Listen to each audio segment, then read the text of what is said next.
नमस्कार मित्रांनो, तर आज आपण पाहणार आहोत इयत्ता 11वीच्या चिटणीसाची कार्यपद्धती या विषयाचे प्रकरण पहिले चिटणीस या विषयाचा स्वाध्याय भाग 4. पुढे जाण्यापूर्वी तुम्ही जर चॅनलवर नवीन असाल तर चॅनल नक्की सबस्क्राईब करा व बेल आयकॉनही प्रेस करा, ज्यामुळे तुम्हाला व्हिडिओची नवीन माहिती लवकरात लवकर पोहोचेल. चला तर मग स्वाध्याय पाहू. आज आपण पाहणार आहोत प्रश्न 4, फरक स्पष्ट करा. यापूर्वी आपण प्रश्न पहिला, दुसरा व तिसरा पाहिलेला आहे. तो जर तुम्ही पाहिला नसेल तर तो नक्की पहा. तर फरक स्पष्ट करा मधील पहिला प्रश्न आहे खाजगी चिटणीस आणि कंपनी चिटणीस. तर यातील फरक आपल्याला लिहावायचा आहे. फरक स्पष्ट करा यामध्ये पहिला मुद्दा आहे अर्थ. तर खाजगी चिटणीसचा अर्थ पाहू. अतिकार्यमग्न असलेल्या व्यक्तींकडून त्यांची खाजगी कामे करण्यासाठी नियुक्त केलेली व्यक्ती होय. हा अर्थ आहे खाजगी चिटणीसचा. तर कंपनी चिटणीसचा पाहू. संयुक्त स्कंद प्रमंडळाचे दैनंदिन कार्य करण्यासाठी संचालक मंडळाकडून नियुक्त केलेली व्यक्ती होय. तर हा पहिला फरक झाला आहे आपला अर्थ. दुसरा आहे हेतू. तर अतिव्यस्त व्यक्तीला दैनंदिन कामात मदत करणे हा हेतू आहे खाजगी चिटणीसचा. संचालक मंडळास दैनंदिन आणि महत्त्वाचे निर्णय घेण्यास मदत करण्यासाठी नियुक्ती हा हेतू आहे कंपनी चिटणीसचा. तर इथे दाखवल्याप्रमाणेच आपल्याला फरक स्पष्ट करायचा आहे, ज्यामुळे तुम्हाला परीक्षेमध्ये पैकीच्या पैकी गुण मिळण्यास खूप मदत होणार आहे. पुढील तिसरा मुद्दा आहे नेमणूक. तर खाजगी चिटणीसमध्ये पहा, अतिव्यस्त व्यक्ती जसे डॉक्टर, वकील, अभिनेता, व्यापारी यांच्याकडून खाजगी चिटणीसची नेमणूक होते. कंपनी चिटणीसमध्ये पहा, कंपनीच्या संचालक मंडळाकडून केली जाते. तर चौथा मुद्दा पहा, कायदेशीर दर्जा. तर खाजगी चिटणीसमध्ये पहा, कोणताही कायदेशीर दर्जा नाही. कंपनी चिटणीसमध्ये कंपनी कायद्यानुसार कायदेशीर दर्जा चिटणीसाला मिळतो. पुढील पाचवा मुद्दा आहे पात्रता. खाजगी चिटणीसाच्या नियुक्तीसाठी कोणतीही निश्चित अशी पात्रता नाही. तर कंपनी चिटणीसमध्ये पहा, कंपनी चिटणीस हा the institute of company secretaries of India या संस्थेचा सभासद असला पाहिजे. पुढील 6वा मुद्दा आहे स्थान. यामध्ये पहा, खाजगी चिटणीस हा आपल्या मालकाचा सेवक असतो. तर कंपनी चिटणीसमध्ये पहा, कंपनी चिटणीस हा मुख्य व्यवस्थापकीय कर्मचाऱ्यांपैकी असतो. पुढील 7वा फरक आहे अधिकार. तर खाजगी चिटणीसमध्ये खाजगी चिटणीसाला मालकाकडून मर्यादित अधिकार दिलेले असतात. तर कंपनी चिटणीसमध्ये पहा, कंपनी चिटणीसाला कायदेशीर व व्यवस्थापकीय अधिकार असतात. 8वा मुद्दा आहे मोबदला. खाजगी चिटणीस हा पगारी नोकर आहे. तर कंपनी चिटणीस पहा, कंपनीचा चिटणीस हा पूर्णवेळ कर्मचारी असतो आणि कंपनीकडून त्याला पगार दिला जातो. तर अशा प्रकारे आपण खाजगी चिटणीस आणि कंपनी चिटणीस यातील फरक स्पष्ट केलेला आहे. तर यातील मुद्दे आहेत 1 अर्थ, 2 हेतू, 3 नेमणूक, 4 कायदेशीर दर्जा, 5 पात्रता, 6 स्थान, 7 अधिकार व शेवटचा 8वा आहे मोबदला. तर अशा प्रकारे या मुद्दा आधारे आपण फरक स्पष्ट केलेला आहे. यातील प्रश्न दुसरा आहे सहकारी संस्थेचा चिटणीस आणि सरकारी खात्याचा चिटणीस यातील फरक स्पष्ट करायचा आहे. तर याचे उत्तर पाहू. सहकारी संस्थेचा चिटणीस आणि सरकारी खात्याचा चिटणीस यातील पहिला फरक आहे 1 अर्थ. तर याचा अर्थ पाहू, सहकारी संस्थेचे कामकाज पाहण्यासाठी सभासदातून नियुक्त केलेली व्यक्ती होय सहकारी संस्थेचा चिटणीस. आता दुसराच सरकारी खात्याचा चिटणीस याचा अर्थ पाहू. सरकारी खात्याचा चिटणीस म्हणजे असा अधिकारी की जो मंत्री महोदयांच्या मार्गदर्शनाखाली विशिष्ट खात्याचा कारभार पाहण्यासाठी नियुक्त केला जातो. हा पहिला फरक झाला अर्थ. दुसरा आहे हेतू. सहकारी संस्थेचा चिटणीस याचा हेतू पाहू. सभासदाच्या हिताचे रक्षण करणे व परस्पर सहकार्य करणे हा हेतू आहे. तर सरकारी खात्याचा चिटणीस याचा पाहू.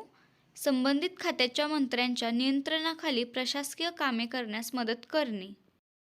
फरकामधील तिसरा मुद्दा आहे नेमणूक.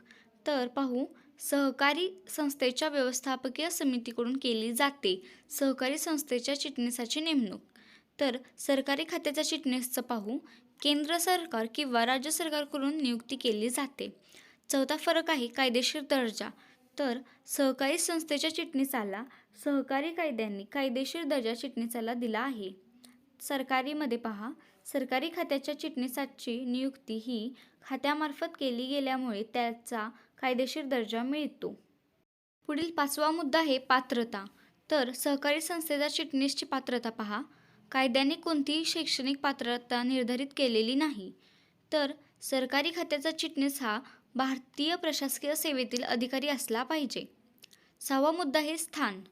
सहकारी संस्थेचा सभासद असतो. सहकारी संस्थेचा चिटणीस हा. तर सरकारीमध्ये पहा, सरकारी खात्याचा प्रशासकीय अधिकारी असतो. तो मंत्रालयातील खात्याचा प्रमुख म्हणून ओळखला जातो. पुढील 7वा मुद्दा आहे अधिकार. तर सहकारी संस्थेचा चिटणीस पहा. सहकारी कायद्याने अधिकार प्रदान केलेले आहेत. तर सरकारीमध्ये पहा, सरकारी खात्याच्या चिटणीसाला मंत्रालयाद्वारे कायदेशीर अधिकार प्राप्त होतात. 8वा मुद्दा आहे नेमणुकीची सक्ती. सहकारी कायद्यानुसार नियुक्ती सक्तीची आहे. कुठे? सहकारी संस्थेच्या चिटणीसला. तर सरकारीमध्ये पहा, प्रत्येक सरकारी खात्यात चिटणीसाची नियुक्ती करणे सक्तीचे आहे.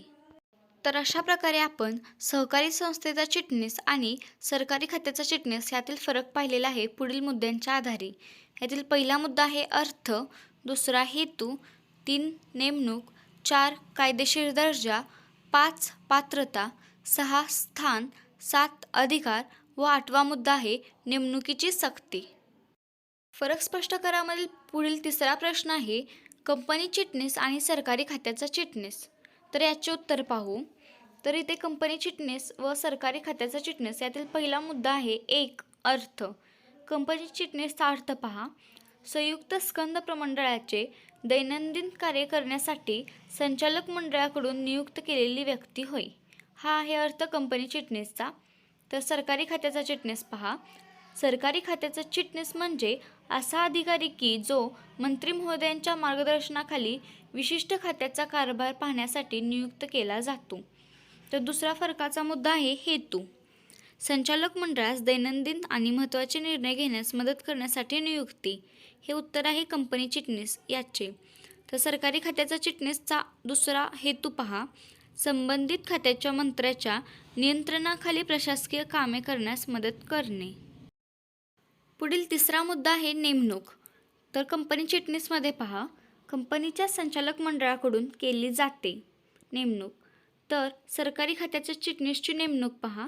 केंद्र सरकार किंवा राज्य सरकारकडून नियुक्ती केली जाते. चौथा मुद्दा आहे कायदेशीर दर्जा. तर कंपनी चिटणीसचा कायदेशीर दर्जा पहा. कंपनी कायद्यानुसार कायदेशीर दर्जा चिटणीसाला मिळतो. आता सरकारी खात्याचा चिटणीसचा कायदेशीर दर्जा पहा. सरकारी खात्याच्या चिटणीसाला नियुक्ती ही खात्यामार्फत केली गेल्यामुळे त्याला कायदेशीर दर्जा मिळतो. पुढे 5वा मुद्दा आहे पात्रता. तर कंपनी चिटणीसची पात्रता पहा. कंपनी चिटणीस हा the institute of company secretaries of India या संस्थेचा सभासद असला पाहिजे. तर सरकारी खात्याचा चिटणीसची पात्रता पहा. सरकारी खात्याचा चिटणीस हा भारतीय प्रशासकीय सेवेतील अधिकारी असला पाहिजे. 6वा मुद्दा आहे स्थान. तर कंपनी चिटणीसचे स्थान पहा. कंपनी चिटणीस हा मुख्य व्यवस्थापकीय कर्मचाऱ्यांपैकी असतो. तर सरकारी खात्याचा प्रशासकीय अधिकारी असतो. तो मंत्रालयातील खात्याचा प्रमुख म्हणून ओळखला जातो. तर इथे हा 6वा मुद्दा आहे स्थान. पुढील 7वा मुद्दा आहे अधिकार. तर कंपनी चिटणीसचा अधिकार पहा. कंपनी चिटणीसाला कायदेशीर व व्यवस्थापकीय अधिकार असतात. तर सरकारी खात्याच्या चिटणीसमध्ये पहा अधिकार. सरकारी खात्याच्या चिटणीसाला मंत्रालयाद्वारे कायदेशीर अधिकार प्राप्त होतात. तर शेवटचा 8वा मुद्दा आहे कर्तव्य. तर कंपनी चिटणीसचा कर्तव्य पहा. कर्तव्य कंपनी कायद्यात दिलेली आहेत. तसेच अनुपालन अधिकारी म्हणून कर्तव्य पार पाडतो. सरकारी खात्याचा चिटणीसची कर्तव्य पहा. सरकारी खात्याचा चिटणीस त्याच्या खात्याची प्रशासकीय जबाबदारी पार पाडतो. तर अशा प्रकारे आपण कंपनी चिटणीस आणि सरकारी खात्याचा चिटणीस यातील फरक पाहिलेला आहे पुढील मुद्द्यांच्या आधारे. यातील पहिला मुद्दा आहे अर्थ, दुसरा हेतू, तिसरा नेमणूक, चौथा कायदेशीर दर्जा, 5वा पात्रता, 6वा स्थान, 7वा अधिकार व शेवटचा 8वा आहे कर्तव्य. फरक स्पष्टीकरणामधील पुढील चौथा प्रश्न आहे नफा हेतू नसणाऱ्या संस्थेचा चिटणीस आणि सहकारी संस्थेचा चिटणीस. याचा आपल्याला फरक स्पष्ट करावायचा आहे. चला तर मग याचे उत्तर पाहू. तर याच्या फरकातील पहिला मुद्दा आहे अर्थ. तर नफा हेतू नसणाऱ्या संस्थेचा चिटणीस याचा अर्थ पाहू. प्रथम याचा अर्थ आहे नफाविरहित संस्थेची कामे करण्यासाठी नियुक्त केलेली व्यक्ती होय. तर सहकारी संस्थेचा चिटणीस याचा अर्थ पाहू. सहकारी संस्थेचे कामकाज पाहण्यासाठी सभासदातून नियुक्त केलेली व्यक्ती होय. तर इथे आपण पहिला मुद्दा पाहिलेला आहे, एक अर्थ. दुसरा आहे हेतू. तर नफा हेतू नसणाऱ्या संस्थेचा चिटणीस याचा अर्थ हेतू पाहू. संस्थेच्या उपक्रमाला प्रोत्साहन देणे. तसेच सहकारी संस्थेचा चिटणीस याचा हेतू पाहू. सभासदाच्या हिताचे रक्षण करणे व परस्पर सहकार्य करणे. पुढील तिसरा फरक आहे नेमणूक. तर नफाविरहित पाहू. नफाविरहित संस्थेच्या व्यवस्थापन समितीकडून केली जाते. कुणाची नेमणूक? तर नफा हेतू नसणाऱ्या संस्थेच्या चिटणीसाची. तर आता सहकारी संस्थेच्या चिटणीसाची नेमणूक पाहू. सहकारी संस्थेच्या व्यवस्थापकीय समितीकडून केली जाते. चौथा मुद्दा आहे स्थान. तर नफा हेतू नसणाऱ्या संस्थेच्या चिटणीसाचे स्थान पाहू. व्यवस्थापन समितीचा सदस्य असतो. इकडे दुसऱ्या बाजूला आहे सहकारी संस्थेचा चिटणीस याचे स्थान. याचे आहे स्थान सहकारी संस्थेचा सभासद असतो. पुढील पाचवा मुद्दा आहे अधिकार. तर नफा हेतू नसणाऱ्या संस्थेच्या चिटणीसाचे अधिकार पाहू. कार्यापुरते मर्यादित अधिकार दिलेले असतात. तर सहकारी संस्थेच्या चिटणीसाचे अधिकार पाहू. सहकारी कायद्याने अधिकार प्रदान केलेले आहेत. तर सहावा मुद्दा आहे कर्तव्य. अधिकार व कर्तव्य संस्थेच्या व्यवस्थापन समितीने निर्धारित केलेले असतात नफा हेतू नसणाऱ्या संस्थेच्या चिटणीसाचे. तर सहकारी संस्थेच्या चिटणीसाचे कर्तव्य पाहू. अधिकार व कर्तव्य सहकारी कायद्याने निर्धारित केलेले असतात. पुढील सातवा मुद्दा आहे नेमणुकीची सक्ती. तर नफा हेतू नसणाऱ्या संस्थेच्या चिटणीसमध्ये पहा. संस्थेचा उद्देश आणि आकारमान यावर अवलंबून आहे. सहकारी संस्थेच्या चिटणीसची नेमणुकीची सक्ती पाहू. सहकारी कायद्यानुसार नियुक्ती सक्तीची आहे. आठवा मुद्दा आहे कायदेशीर दर्जा. तर नफा हेतू नसणाऱ्या संस्थेच्या चिटणीसाचा कायदेशीर दर्जा पहा. नफाविरहित संस्थेच्या चिटणीसाला कोणताही कायदेशीर दर्जा नाही. तर सहकारी संस्थेच्या चिटणीसचा कायदेशीर दर्जा पहा. सहकारी संस्थेच्या चिटणीसाला सहकारी कायद्याने कायदेशीर दर्जा दिला आहे.